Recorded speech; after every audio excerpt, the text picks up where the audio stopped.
galera, esse assunto é interessante para alunos de oitavo, nono ano, primeiro ano, alunos que vão fazer o Enem, alunos que vão estudar física na parte de dilatação, na parte de alguns condutores também, que você tem que calcular o volume, enfim, é uma base para toda a parte geométrica a nível de volume, de sólidos que a gente vai ver para frente. Bom, galera, o que eu quero que a gente comece a entender? Que existem sólidos que têm um comportamento padrão. São sólidos esses que não afinam, são sólidos que a sua base e a sua tampa, vamos dizer assim, elas são iguais, ou seja, as duas bases são iguais. Se os sólidos afinam ou engrossam, esses sólidos eles estão em uma outra categoria, ok? A gente vai usar um outro raciocínio para resolver esses tipos de sólidos. Bom, segunda coisa, eu quero que vocês entendam que todos os sólidos têm uma capacidade de armazenamento. E vamos supor que esse sólido ele seja oco no seu interior e que cada decímetro cúbico desse sólido cabe então 1 litro de água. E cada 1 metro cúbico cabe 1000 litros, ok? 1 decímetro cúbico, 1 litro, 1 metro cúbico, 1000 litros. E essa é a relação entre uma grandeza cúbica e a grandeza em litros, ok? Mas vamos para esses sólidos que não afinam, vamos botar assim entre aspas. Bom, os sólidos que não afinam, nós vamos usar sempre a área da base vezes a altura. O cilindro, por exemplo, a área da base e a altura. Esse sólido não afina, então eu tenho uma base circular. Logo eu vou dizer que a área dessa base é πr ao quadrado e a altura é esse cara daqui. Logo o seu volume é a área da base vezes a altura, ou seja, πr ao quadrado vezes h. Quando eu pego um cara do tipo paralelepípedo, eu tenho a área da base, que seria essa daqui, ó, A vezes B, toda a minha base aqui, vezes a minha altura, ou seja, A vezes B vezes a altura. Então seria essa base vezes essa altura. Quando eu falo de cubos, tanto a base quanto a altura, elas têm mesmas arestas, ou seja, um cubo ele é feito de arestas iguais. E aí vamos pensar devagarzinho nesse caso aí, que é um caso interessante. Vamos lá, deixa eu pegar uma outra caneta.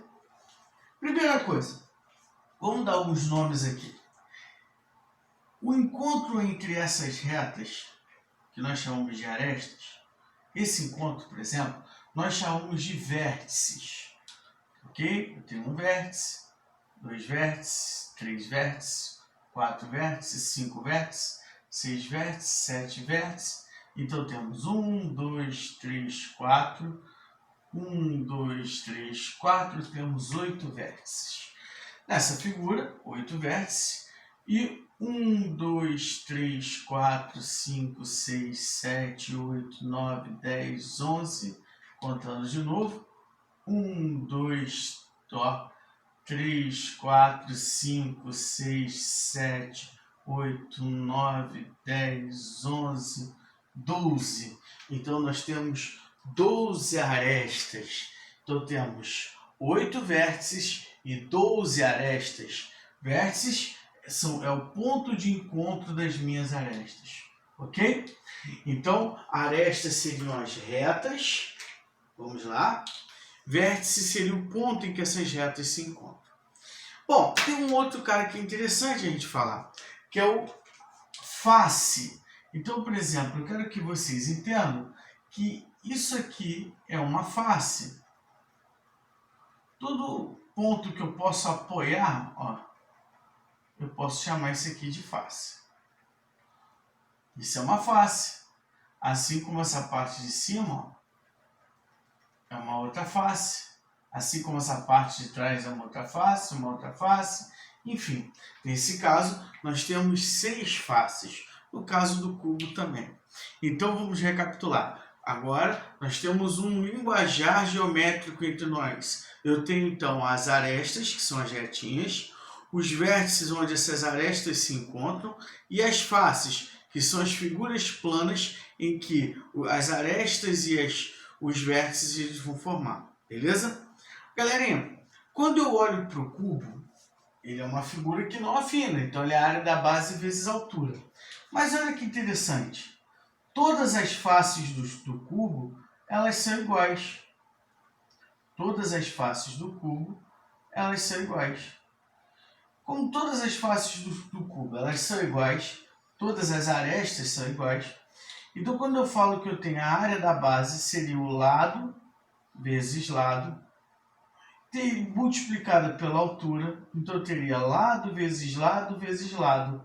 Quando eu tenho três elementos multiplicados, esses elementos são iguais, eu posso dizer então que eu tenho lado ao cubo. Então o volume de um cubo, lembrando que o cubo possui todas as arestas de mesmo tamanho, ele é igual a lado elevado ao cubo. Beleza? Bom, vamos lá. Agora nós vamos partir para os caras... Bom, antes temos o prisma, desculpa. O prisma, ele também vai ser dado pela sua área da base vezes altura. No caso aqui eu botei um prisma de base triangular. Então esse prisma de base triangular, o seu volume vai ser a área da base vezes a altura, ok? Então a altura relativa e a área da base é o ponto em que eu estou botando o meu objeto no chão.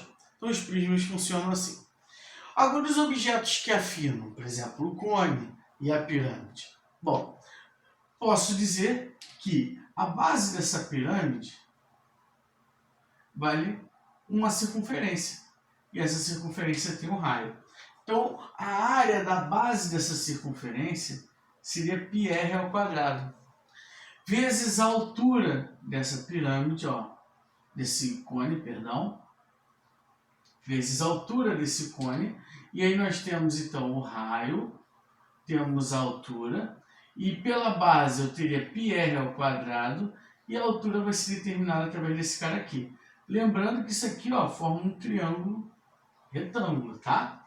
Então, como é que eu calculo o volume de um cone? Através de πr ao quadrado vezes a altura dividido por 3, beleza? E a pirâmide? Bom, aqui temos uma pirâmide de base ao quadrado. E aí eu teria simplesmente esse lado vezes esse lado, né, multiplicado pela altura. Bom, gente, essa altura pode estar relacionada à diagonal do quadrado, formando aqui um triângulo retângulo. Ou simplesmente, né, eu dar a altura direto para vocês. Lembrando então que o volume da pirâmide vai ser a área da base, no caso aqui é uma pirâmide de base quadrada, vezes a altura dividido por 3. Romulo, se fosse uma pirâmide de base triangular, área da base vezes a altura. A gente já viu as fórmulas de área. Se você não viu, vai lá e dá um confere aqui no nosso canal que nós temos. E aí, a área da base vezes a altura dividido por 3. E temos um caso especial, que é a nossa esfera. Como é que funciona a nossa esfera? Bom, a esfera ela é algo redondo, parecido com uma bola, na verdade, um formato esférico. E esse cara também tem raio. Então, olha aqui, eu fiz pequenininho, mas vamos dar uma ampliada aqui bonitinha. Imagina só, isso aqui seria uma circunferência, mas a partir do momento que eu dou uma visão tridimensional, passa a ser uma esfera. Do centro até a extremidade, eu tenho aqui então um raio. Então, como que eu calculo o volume dessa esfera? 4/3 de πr ao cubo, ou seja, π vezes raio ao cubo multiplicado por 4/3. Então, o volume da esfera, 4/3 de πr ao cubo.